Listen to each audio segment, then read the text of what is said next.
Gulf of Mexico में 1736 feet लंबा एक बहुत बड़ा पिल सपोर्टेड बुलविंकल नामी ऑयल प्लेटफॉर्म लहरों के बीच समुद्र में मौजूद है, लेकिन यहाँ का ये हिस्सा सिर्फ 384 फीट लंबा है। यानी इसका एक बड़ा हिस्सा जो कि 1352 फीट है वो पानी के नीचे मौजूद है। ये एक स्ट्रक्चर तकरीबन एम्पायर बिल्डिंग जितना ऊंचा है, लेकिन सवाल ये है कि इतनी बड़ी चीज को जमीन से समुद्र में कैसे ट्रांसपोर्ट किया गया। इसके लिए हमें माजी के साल 1988 में जाना पड़ेगा। 1988 की इस फोटो में इस बड़ी चीज की जैकेट की तामीर में इस्तेमाल होने वाला स्टील एफल टावर में इस्तेमाल होने वाली स्टील से 10 गुना ज्यादा था और इस पूरी जैकेट का वजन 50,000 टन से भी ज्यादा है। इस जैकेट को 4.5 एकड़ जमीनी रकबे पर बनाया गया, जो कि रफली 3 फुटबॉल स्टेडियम्स के बराबर है। 2.5 साल की तामीराती मेहनत के बाद ये समुद्र में जाने के लिए तैयार था, लेकिन 50,000 टन से ज्यादा वजनी होने का मतलब ये था कि इस बुलविंकल को अपनी मंजिल तक ले जाने के लिए अपनी मर्जी के कस्टम बुलेट बार्ज की जरूरत थी।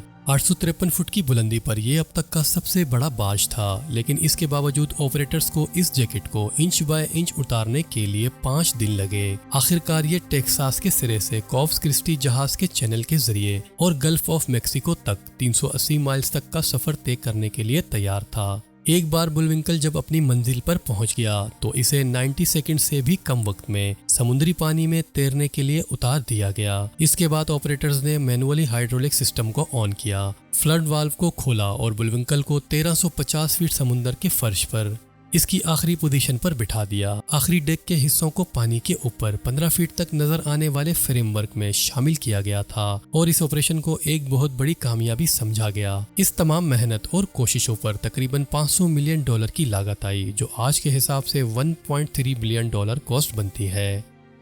अगर आपने कभी विंड टरबाइन को देखा है तो ये एनर्जी जनरेटर्स छोटे दिखते हैं जब वो पहाड़ों की चोटियों पर लगे होते हैं। हकीकत में ये बड़े स्ट्रक्चर्स 250 फीट से भी ज्यादा ऊंचे होते हैं और इन टावर से मुंसलिक खास तौर पर डिजाइन किए गए ब्लेड भी छोटे नहीं हैं। इस तरह के कंपोनेंट्स अक्सर चाइना जैसे इकोनॉमिक हब्स में बनाए जाते हैं और फिर ये दुनिया भर की पहाड़ियों तक कैसे पहुंचते हैं। इसके लिए एनर्जी कंपनीज को कुछ सख्त पैकिंग और कुछ इंतहाई बड़े बहरी जहाजों की जरूरत होती है। 2019 में एक एनर्जी कंपनी वेस्टाज ने जीजियान जीजिंग हैवी लिफ्ट वेसल पर V120 ब्लेड्स लगाई, जो इसकी क्लास का सबसे बड़ा जहाज है। 65,000 स्क्वायर फीट लोडिंग की जगह के साथ वेसल का डेक एक स्टैंडर्ड फुटबॉल पिच से बड़ा है। इस सारी जगह के बावजूद V120 को कुछ इन्वेंटिव स्टेकिंग की जरूरत थी, क्योंकि हर ब्लेड 193 फीट लंबा था और हर एक का वजन 12 टन था। इतने बड़े और भारी ब्लेड्स के साथ सिर्फ लोडिंग का अमल अंजाम देने में पूरा 1 हफ्ता लगा। तब यह जहाज अपना 11,500 माइल से ज्यादा का सफर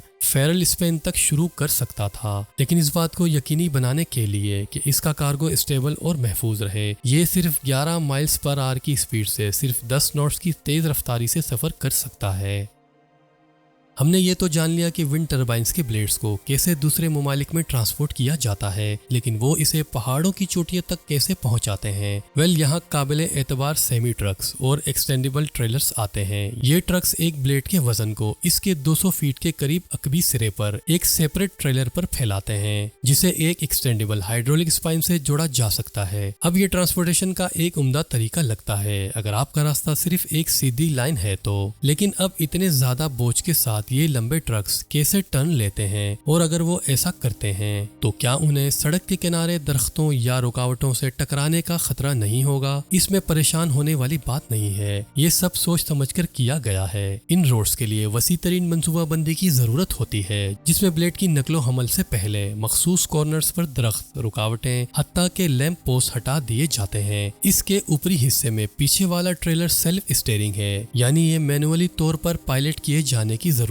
के बगैर ट्रक के इर्द गिर्द के ट्रैक को फॉलो करता है। मिडल में इजाफी व्हील्स एक्सेल के बगैर ये ब्लेड ले जाने वाले ट्रक्स को 90 डिग्री तक हार्ड टर्न की इजाजत देता है। इनमें से ज्यादातर मशीनों को हाइड्रोलिक नेक से उठाया जा सकता है अगर ट्रक को दरमियानी लेन वाली किसी भी अनमूवेबल ऑब्जेक्ट का सामना हो तो। लेकिन क्या होगा अगर आखिरी मंजिल तक पहुंचना इससे भी मुश्किल हो, जैसे कि स्ट्रेट रोड्स और चट्टानों से भरे हुए टर्न? तब इस तरह के विंड ब्लेड एडाप्टर ट्रेलर्स काम आते हैं। इन ट्रेलर्स में हाइड्रोलिक लिफ्ट सिस्टम होता है जो कशिश शकल और स्वीपिंग एरिया के मरकज को एडजस्ट करने के लिए सड़क पर होते हुए ब्लेड को 360 डिग्री तक घुमा सकता है। इसका मतलब यह है कि ब्लेड की पोजीशन को रास्ते के मुताबिक ढाला जा सकता है। ट्रक्स को मोड़ने के लिए दरकार जगह की मिकदार को ये डिजाइन इब्तदाई तौर पर एक्सटेंडेबल ट्रेलर से कम महफूज लगता है, लेकिन यहाँ हर एक ब्लेड का वजन 88 टन है जो 172 फीट लंबे हैं। अगर ये भी आपको छोटे लग रहे हैं तो कुछ एडाप्टर ट्रेलर्स के डिजाइन को 230 फीट तक लंबे ब्लेड ले जाने के लिए मॉडिफाई किया गया है और ये अब भी चाइना के हैरत अंगेज पहाड़ों के झुकाव और तेज मोड़ों को फतह कर सकते हैं।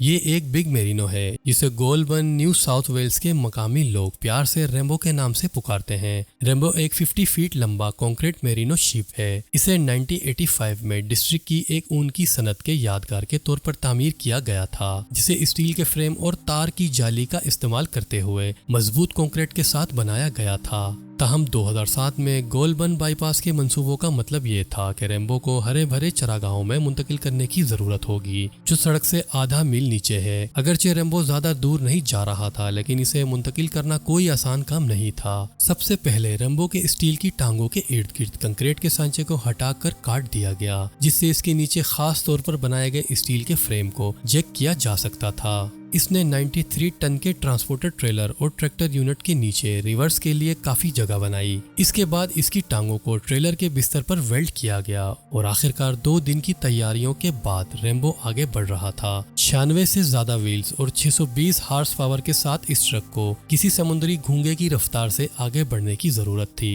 ताकि ये यकीनी बनाया जा सके कि ये रेम्बो शिप गिर ना जाए। खुशकिस्मती से रेम्बो बगैर किसी इशू के न्यू साइड पर पहुंचा और इसे एक डिस्प्ले रूम में तब्दील कर दिया गया। 16 अप्रैल 2014 को मॉडर्न हिस्ट्री की सबसे मोहलिक फेरी डिजास्टर जनूबी कोरिया के साहिलों पर रोनमा हुई। MV सेवोल एक व्हीकल पैसेंजर फेरी जो जजीरे की तरफ 472 पैसेंजर्स और क्रू मेंबर्स को ले जा रही थी, जब इसने एक वेव से बचते हुए शार्प टर्न लिया और तबाकुन तौर पर पानी में उलट गई। इस हादसे में सिर्फ 172 पैसेंजर्स ही जिंदा बच पाए और खौफनाक तौर पर पानी में खो जाने वालों में 250 स्कूल के बच्चे थे। बाद में एक तहकीक से पता चला कि जहाज को गैर कानूनी तौर पर ओवरलोड किया गया था। इस ओवरलोड के लिए इस फेरी ने अपने बालास्ट टैंक्स को निकाल दिया था। ये पानी जो ट्रेवलिंग के दौरान जहाजों को इस्तेहकाम और तदबीर फराम करता है, लेकिन उन्होंने इसे कम कर दिया था। लिहाजा जब उस मनहूस दिन पर फेरी उस हार्ड टर्न से टकराई, उसमें मौजूद अनसिक्योर्ड कार्गो शिफ्ट हो गया, जिसने कशिश शकल के पहले से ही अनस्टेबल सेंटर को थ्रो कर दिया और जहाज को गिरा दिया। इस जहाज को निकालने का काम बिलाखिर 3 साल बाद 2017 में शुरू हुआ। सेवोल का वेट तकरीबन 13,000 टन था, जिसमें कार्गो भी शामिल थी, लेकिन इस दौरान इसमें जमा होने वाली कीचड़ ने इसका वेट हैरत अंगेज तौर पर 17,000 टन तक बढ़ा दिया था। जहाज समुद्री लहरों के नीचे 130 फीट नीचे पड़ा था, इसलिए इसके दोनों तरफ 2 बड़े बार्जिस रखे गए थे। नीचे समुद्री तह को खोदकर बीम्स को नस्ब किया गया और फिर इसे ऊपर खींचने के लिए केबल्स को जोड़ दिया गया। एक बार जब मलबे का 2/3 हिस्सा बेनकाब हो गया तो एक सेमी सबमरीन वेसल्स के जरिए इसे पानी से बाहर निकालकर मोक्पो पोर्ट तक पहुंचाने के लिए नीचे रखा गया। वहां पहुंचने के बाद सेल्फ प्रोपल्ड मॉड्यूल ट्रांसपोर्टर्स इस मलबे को मजीद अंदरून मुल्क ट्रांसपोर्ट करने के इंतजार में खड़ा था, लेकिन सेवोल के मलबे के लिए 600 एक्सेल लाइनों की जरूरत थी। ये 2400 व्हील्स हैं और हर एक्सेल लाइन 30 टन से ज्यादा वेट को सहारा देती है। इसने MV सेवोल को इस किस्म के ट्रांसपोर्ट के जरिए अब तक की सबसे बड़ी चीज बना दिया था। समुद्री तह से फेरी को उठाने में 8 दिन से ज्यादा और इसे ड्राई डॉक तक ले जाने में मजीद 4 दिन लगे। ये हिस्ट्री का सबसे लॉन्गेस्ट ट्रांसपोर्टेशन ऑपरेशन तो नहीं है, लेकिन ये अब भी इतना ही बड़ा और खौफनाक है। वीडियो आपको कैसा लगा कमेंट्स में अपनी राय का इजहार जरूर कीजिएगा। हमारे चैनल इन्फोमाउंट को सब्सक्राइब और वीडियो को लाइक जरूर कीजिए। अपना बहुत ज्यादा ख्याल रखिए। अल्लाह हाफिज।